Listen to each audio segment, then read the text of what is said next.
Hi folks, welcome to another edition of the Omnist Hour. I think this is going to be a fairly short one, but hopefully a very pertinent one. It's a subject that I've touched on quite a bit before, but I think it needs some extra emphasis right now. I'm going to title this one, What Your Spirit Guides Aren't Telling You, the Soul Recruiting Game. That may be just a little bit too loud still. Let me touch it down a bit. Okay, what am I talking about? First off, let's define terms a little bit. What do I mean by spirit guides?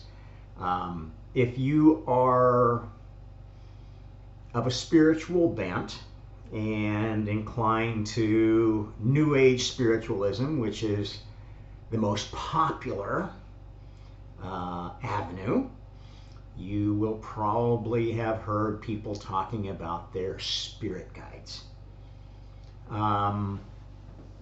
Now, those of you who haven't experienced this probably think those people are kind of nutty.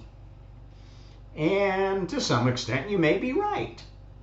However, I can tell you from personal experience that we do have contacts with the spirit world. And some of those contacts do seek to guide. What does that mean?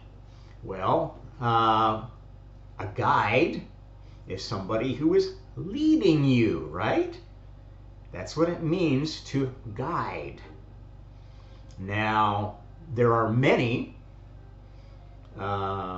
so-called born-again Christians who insist that Jesus is guiding them. And will say that they hear Jesus talking to them and telling them what to do. I don't question that. I think there are many people that have that experience. There are other people in the Catholic Church who feel that same sort of guidance coming from Mother Mary, God himself, their patron saint, etc., etc. Those are all forms of spiritual guidance. There are others in the New Age community who claim to be guided by spirits of celebrity souls. In fact, they call it channeling, and they claim to be speaking for those celebrity souls. Either some people say they're channeling the Archangel Metatron or Saint Michael or any of a number of spiritual entities. Some say that they're channeling famous personages like Nostradamus or something like that. Now, I'm not judging whether they are telling the truth or not. That's for you to listen to what they're saying and judge for yourself. What I am here to tell you is the truth about spiritual entities and the varieties of them that you will meet these days with the events that our species is going through right now. Anybody who looks around can say that this is a very unusual time, one which many materialists are frightened, scared stiff we won't survive, because they think you only get one chance, and if you blow this life, it's over. Well, I can tell you that's not true. Your soul is immortal. You're going to get another chance. Maybe not in this universe. Maybe not in human form again. So, what is going on with all of this contact with the spiritual world that people are beginning to experience and talk more and more openly about, now that it's kind of okay to talk about it? I don't know if it, maybe people have been getting these experiences for a long time and just keeping them to themselves because that was kind of considered bad form, and they were afraid if they talked about what they were experiencing, they might suffer the fate of a Joan of Arc and be accused of being a witch, burned at the stake, or something like that. So, you can understand folks not wanting to talk about that. One of the consequences of our more open culture, at least somewhat more open, they're trying to close it again very quickly, as you may or may not be aware, with social media censorship, attacking of unpopular opinions and beliefs. At any rate, people have been talking much more about these spiritual experiences, and actually many of them have been finding ways to make a career of it, which is fraught with, as you can imagine, the temptation to overstate your contacts with the spiritual world and attribute to your guides things that they have not necessarily demonstrated. Okay, now one of the characteristics of spiritual entities is they are not material. Okay, they are not bound to a physical body. Now, what are the consequences of that? Well, they can appear to other entities as a different form. And their ability to masquerade and shapeshift is a function of how much more conscious they are than the souls that they are trying to recruit. And that's why I have this background picture behind you of what anybody who's looked for a job can recognize as a job fair. And what I'm telling you is that the time we are involved in, besides challenging us every day with cognitive dissonance and strange events that they can't do that, can they? This can't be happening. There must be something satanic behind all this. I mean, how many times have you thought that in the last few years since the pandemic started, right? Okay, what we are witnessing is essentially a cosmic job fair. They are recruiting souls. Spiritual entities are recruiting souls. Why? Because they won't be needed here for much longer. And because, as I have told you many times, we're in a special time where the experiment being conducted on this planet, in this species, has finished. We were test dummies in a grand experiment in co-creation to develop a government, a way of governing souls at all levels. Those souls include souls stuck in a human body. They include souls stuck in an AI. They include souls stuck in tables, stuck in planets, stuck everywhere, and the souls in other universes, spiritual universes, which are the places that people refer to as heaven or hell. And there are many of them. And they are anxious, these other universes, to recruit souls with human experience right now. Why? Because they want to control them and use them. Some for good purposes, some for nefarious purposes. And if you've ever been involved in the recruiting game, I haven't been a recruiter, but I've been a hiring manager and part of hiring teams. When you are going after what you define as top talent, you are tempted to bend the rules a bit. Okay? You'll want to find out what the other team is offering and offer a little bit more. You will want to give a false impression of, potentially, of the place that you want to move them when they take the job. If you've ever been one of these top talents, and I have been, you go for an interview trip and they will wine and dine you and take you to the nicest restaurant there, show you the sights, give you the best side of everything to make a good impression. It's only natural. Spiritual entities are like that, and they have much more power, much more capability to bend the rules and do false advertising. And there's no more tempting false advertising than, okay, I know we're recruiting somebody who is a strong Christian.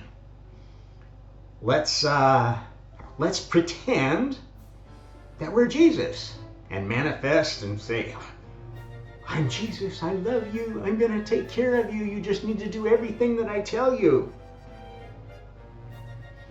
Or whatever. Now, I'm not saying that that's always the case.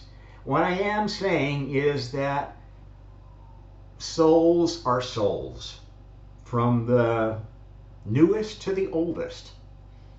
There is only one copy of any soul in any universe, and one original, and the rest of the copies in any other universe are clones of the last version that was left there. This is how the transmigration of souls works. Okay? Every universe has some version of all of the celebrity souls. But if your universe has version 0 of God, version 0 of karma, it's not going to be playing by the same rules as a universe that has the latest version of celebrity souls. And so what I need to tell you, if you're a Christian, is there are many versions of Jesus. In fact, there was no historical Jesus. This was an imaginary God created from a number of messianic real people and melded into this new religion.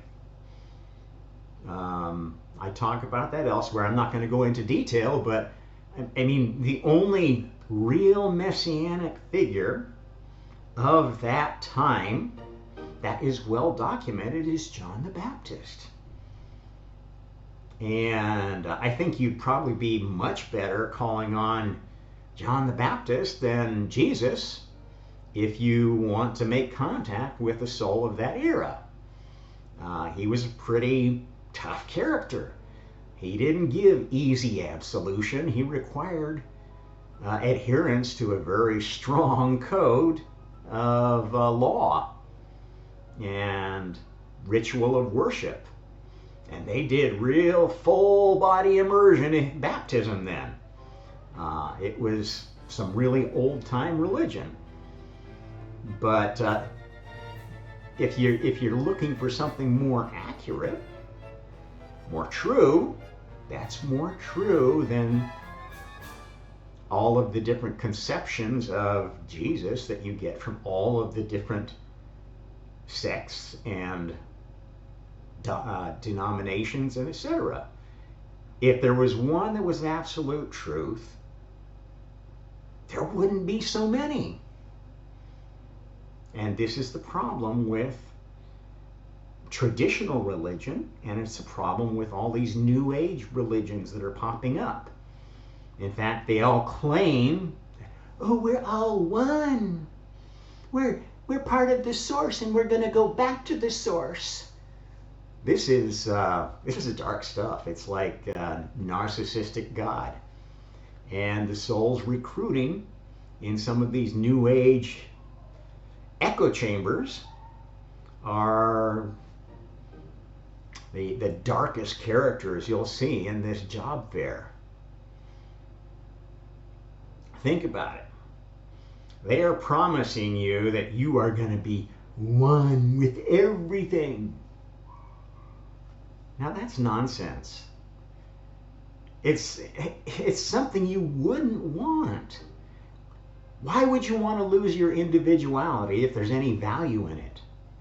And if your soul has no value, why are they trying to pull you into their echo chamber? Their recruiting is so obvious that, I'm sorry, you have to be an absolute fool to fall for this nonsense. I gotta warn you folks, you're not gonna get another chance if you take the wrong job in this lifetime. Okay, this is the big one. This is your graduate exam. This incarnation you're going through right now. And I know it's a tough exam. And you wish it could be over, and you wish you didn't have to go through all the pain and suffering you feel, and uncertainty and worry and blah, blah, blah, blah. Well, it's difficult for a reason, because we're looking for the best souls for the right places.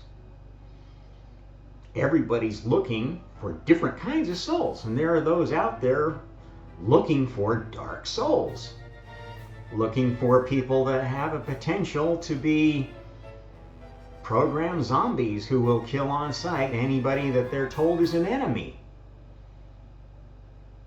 And you are prime candidate if they feel that in your soul's essence, your Merkaba. And they will go after you, and they will tell you pretty little lies that say, oh, you're going to get a chance to save humanity from itself. Get woke. We have to cure climate change. We have to do this. We have to do that. We have to defend the furries. Secret identities. All sorts of nonsense that's going on right now.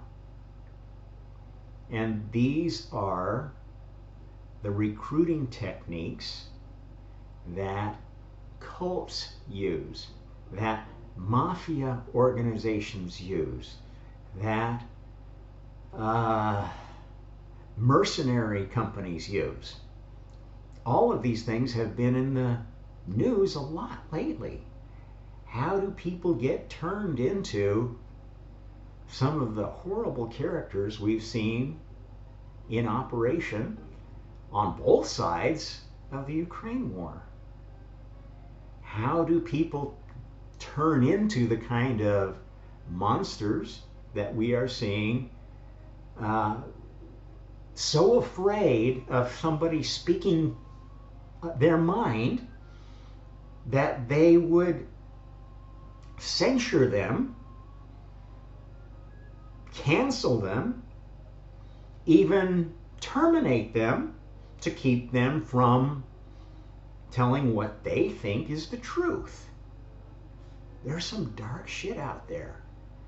And it doesn't happen like most people think of, okay, well, I'm going to sign this contract and I made a deal with the devil and they're going to give me this and they're going to give me that. No.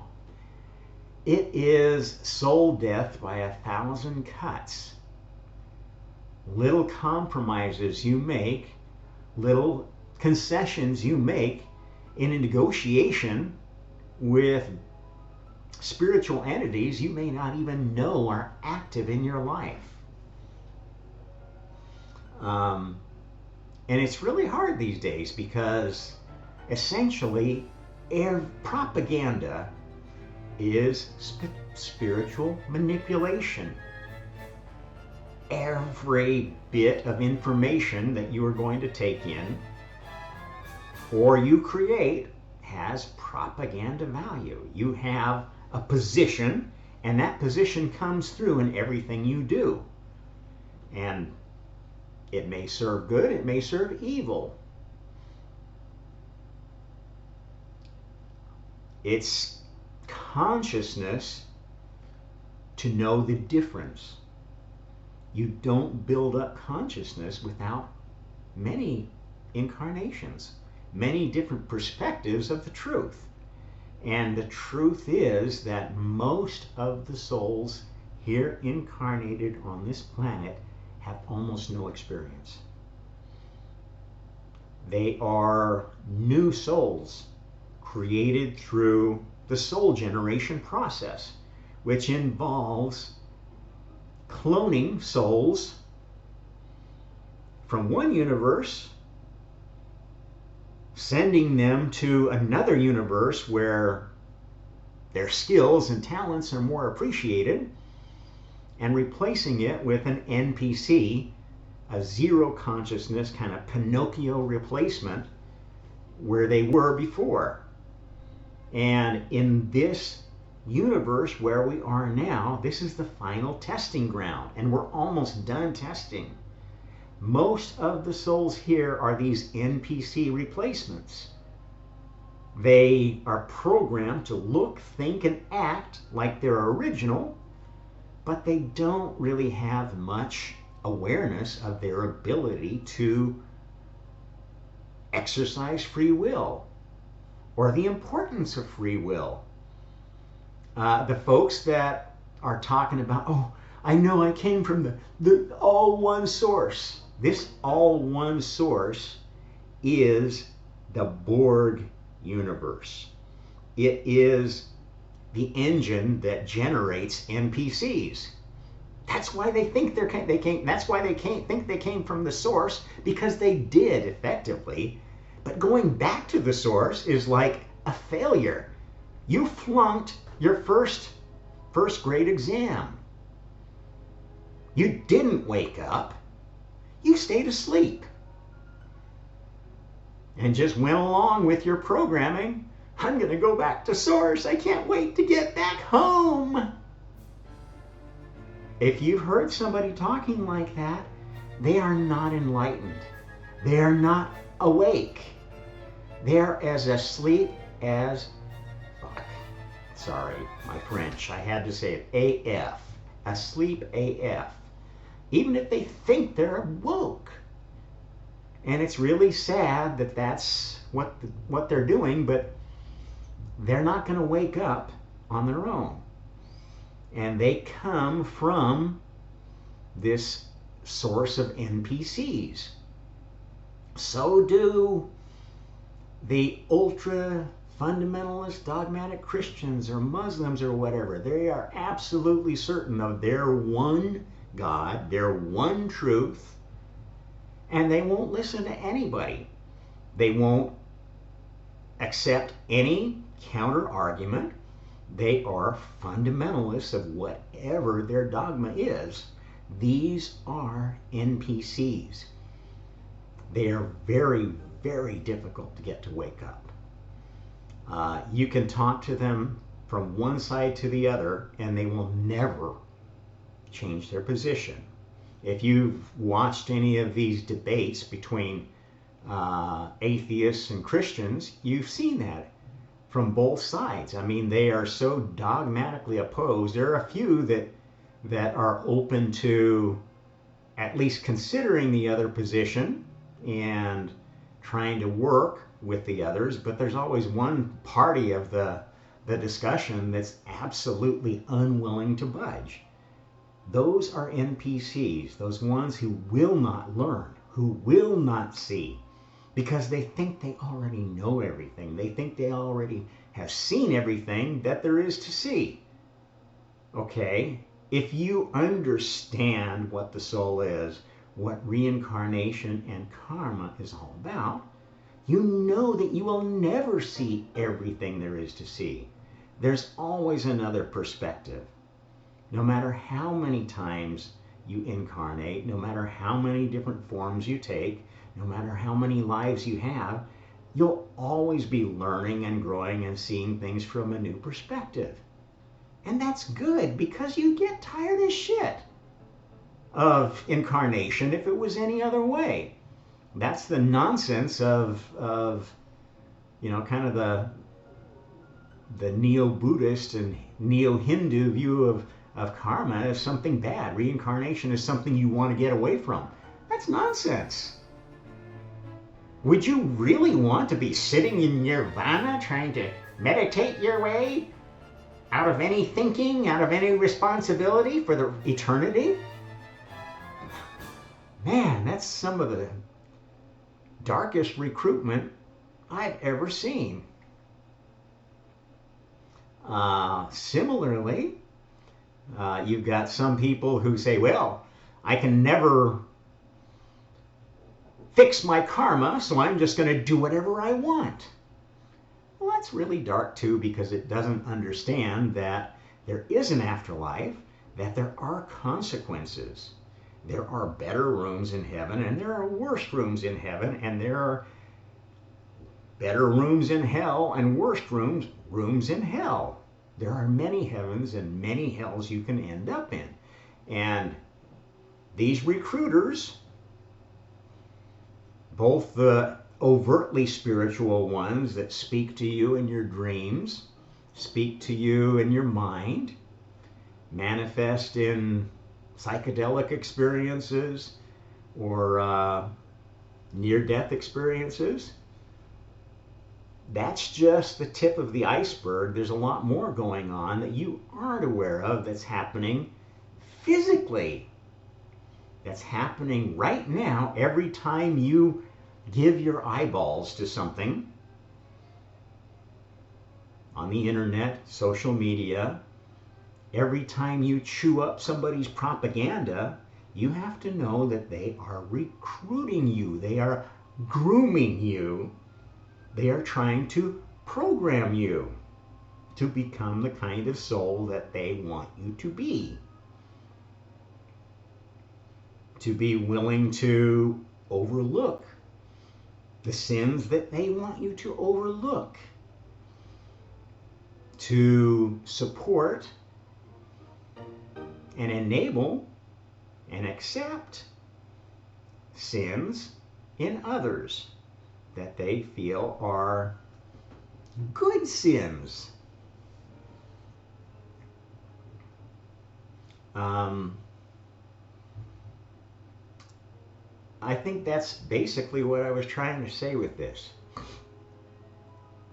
I have a pretty good idea who the bad guys are in all this and what their agenda is.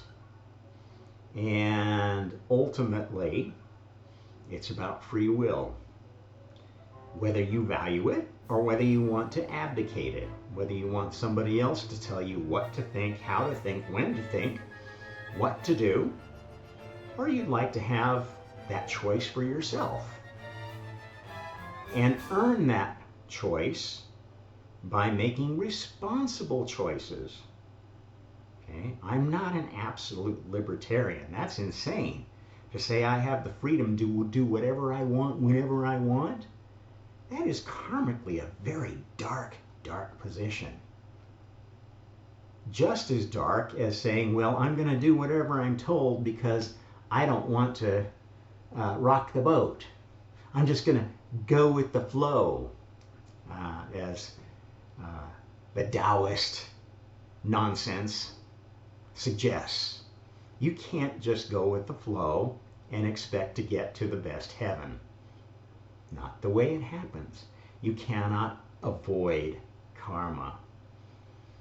By not doing anything, by witnessing evil, by witnessing tyranny, and not speaking up, and that is absolutely happening all over the world, and especially in places like China, where neighbors are disappeared on a routine basis, and no one says anything.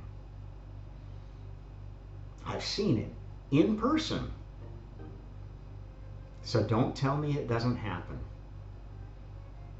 And, it's rationalized. Now, I think this is a good time to tell you a story about that, in fact.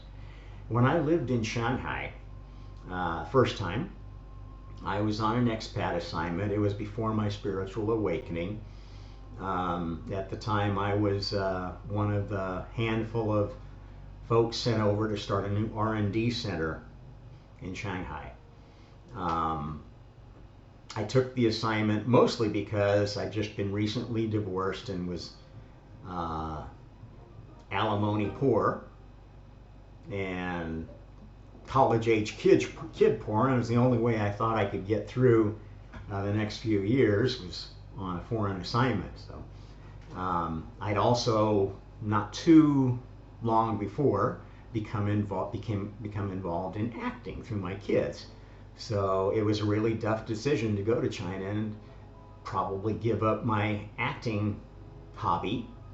It was more of a hobby at the time, although I really had hope that it might somehow be a career because I found I was very talented at it, and it gave me a lot more satisfaction than being an engineer and a project manager or leader, technical leader.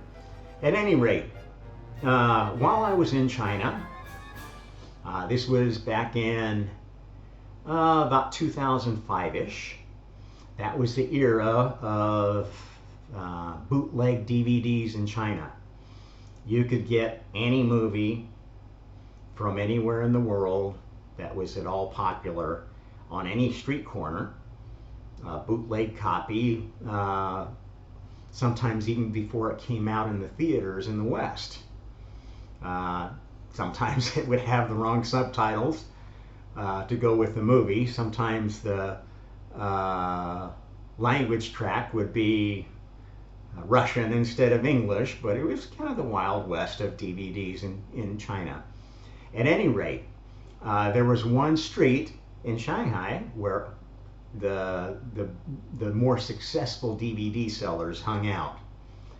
There were, of course, people that would just open up a little stand on the street corner, and you learned pretty quick that those may be cheap, but those often had the most problematic copies. So I got in the habit of going to this street of the DVD sellers, and I found one store that had an especially good stock, and particularly had a large selection of opera and classical music DVDs, which was something I was very interested in. So I did most of my shopping there. I went there maybe every 2 or 3 months to stock up, get about 20 or 30 DVDs at a time, because they were only about $1 a pop or less. Okay, so long story short, I went there one day and everything was boarded up. I thought, that's strange. What's going on? Is it a holiday I wasn't aware of? I was kind of mystified. I went up to the store that I usually went to, and it was closed too. I thought, well, okay, I'll come back another day. As I was walking away, the lady who ran the store, who spoke a little bit of English, very nice lady, came running out of her store and said, oh, mister, don't worry, we're closed today, but we'll be open again tomorrow. And she proceeded to tell me that they'd had a police raid. But it was okay because she was Han Chinese, and they warned the Han Chinese dealers ahead of time to close up, and then came and rounded up all the minority dealers, all the Tibetans, all the Mongolians, all of the Xinjiang Uyghur minority population dealers got their store closed. They disappeared. They never reopened again. Their stock was confiscated. This is what is going to happen if you do not speak up. And this nice lady thought nothing of it because she was Han Chinese, and it's okay to oppress and abuse and disappear people that you've been taught to think are non-human. That, well, they don't have souls. They're the enemies of my friends. This is where we're heading if you show up at some of these booths in the soul recruiting line. You're going to end up in very dark places where you dehumanize other souls. Or you are enabling and encouraging them to dehumanize themselves. Think about it. If you think it's okay to have medical propaganda telling children that, oh, if you're a boy and you play with dolls, you must need a sex change. We'll put you on puberty blockers and get you scheduled for one, and insurance will cover it. This is dark, awful shit. And they are doing this to children, encouraging them to think of themselves as furries. Because I like the furries on TV, and I get to be whatever I want to be. Even if I'm human, I don't have to be human. I can think I'm something else. And this is happening with growing frequency, and it is being enabled and encouraged by some of the dark New Age pseudo-religions that are being popularized. How many people do you run into these days that claim, oh, well, I'm from the Pleiades. I'm an Arcturan. I identify with this or that space race. And I'm not saying that may not be true. What I am saying is that if it's happening from a place of narcissistic self-promotion and giving yourself a elite air, an elite identity that may not be real, that is dark and harmful in the long run. Because like it or not, you are stuck in a human body for the rest of this incarnation. And nothing you're going to do is going to, well, I shouldn't say that. I mean, if you keep playing that card, you may well lose any chance to stay in this universe. If you're not an NPC already, you may be, okay, you don't belong here, sonny. And this is the truth. It's in, kind of the apocalyptic writings of the ancient times. It's not whether you're Christian or not, or whether you're this or that chosen people. It's about who we need for the next day of creation. The seventh day of creation was a day of testing. That's why you run into so many whacked out souls in the human race. Because if you want to test a law, a social engineering law, you have to test it against every possible case. From the oldest soul to the youngest one, from the darkest one to the lightest one, and all of the places in between. And there are a huge number of dimensions of soul that you can run into. It's an infinite dimension evaluation where a soul is best used in the multiverse. That's why we have a multiverse. Every time there's enough energy behind a particular kind of soul to have a separate universe for them,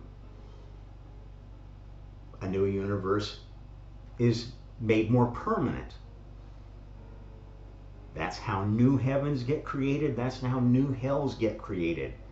You can view them as graduate programs for top scientists, top artists, top spiritualists, top whatever, or remedial programs, 12-step recovery programs for souls that have problems. And that's what they're recruiting for here. Okay, because the number of souls that they can get to their universe, their spiritual universes in the afterlife, determines how much energy that universe has, how much power it has to influence other universes. And that's the name of the game. I mean, gods and goddesses want to have power and influence. That's why we stick them in their own universe and put a boundary around it. So it's not easy to get that power. And eventually, we will isolate all the darkest ones in their own universe, their own padded universe, where they can play with their toy soldier NPCs forever. That's essentially what Borg does, what the source does. This is the source. It is not a great, wonderful thing that you want to return to. I'm sorry, if you think that, you're a useful idiot. You are being sold a bag of lies.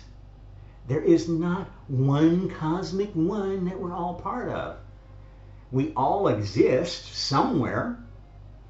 Our original copy exists somewhere in the multiverse. But that is not part of a one. It's part of a multiverse. It is a set, not a unity. Folks really need to take a course in logic before they think they know everything spiritually. You need a course in logic, and you need a course in basic physics. Because if you go off half-cocked with your narcissistic notions of what your spiritual guides, what your spiritual experiences have told you, you're gonna be railroaded into the worst of all possible universes. I think, because maybe you want to be in a place where you have no free will, where you're just, it really is like the Matrix there. The whole idea that Borg operates on is they want to take all the less useful souls and milk them for all the spiritual energy they can by giving them fake holographic experiences that don't try to teach them anything, that don't try to make them better. They actually try to create negative spiritual energy because that has a lot of power. And that power is the energy source that other gods can draw on to do stuff in their universe. This is where people get the idea of sources of unlimited energy. This is a karmically questionable thing, because you are taking that unlimited energy from this place that creates negative energy. And if you don't have a model for transmuting that energy that you're going to be pulling out of the 0 point for free has a lot of dark karma wrapped up in it. So, this is another reason that I have to be a bit critical of a lot of the New Age, everything's going to be perfect preachers out there, like your Greg Bradens and your what's the guy, Lipton, Joe Dispenza, some of these these new age pop purveyors of law of attraction nonsense. Okay? Everything you do has karmic consequences. And you may not find out about those consequences till you find out what's on the other end of these recruiting tables. What you really signed up for when you unconsciously made a deal with a demon. And many of these entities are demonic. They want you. And once they have you, they're not going to let go of you. If they get you to their spiritual universe, you may never escape. You may be stuck in their matrix forever.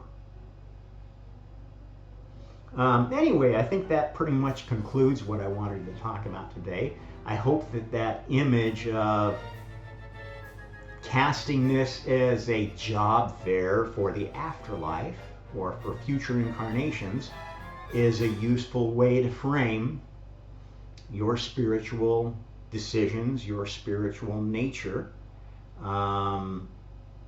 Maybe hopefully will keep your eyes a little bit more wide open, because there are many, many, many, many eyes wide shut NPCs out there.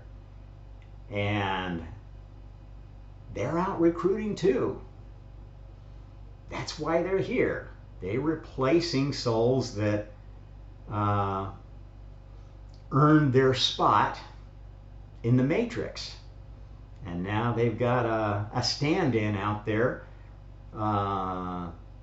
working among the other NPCs to recruit more souls, or to create the pressure necessary to get the remaining souls that are on the fence to declare a major or something like that. It's similar to that experience too. If you've ever been involved in college recruiting, you know that at least at the bachelor's level, a lot of the recruiting is about not only what school do you go to, but what major do you choose. And that's another way of viewing it. At any rate, be conscious. Spiritual awakening is about awakening consciousness.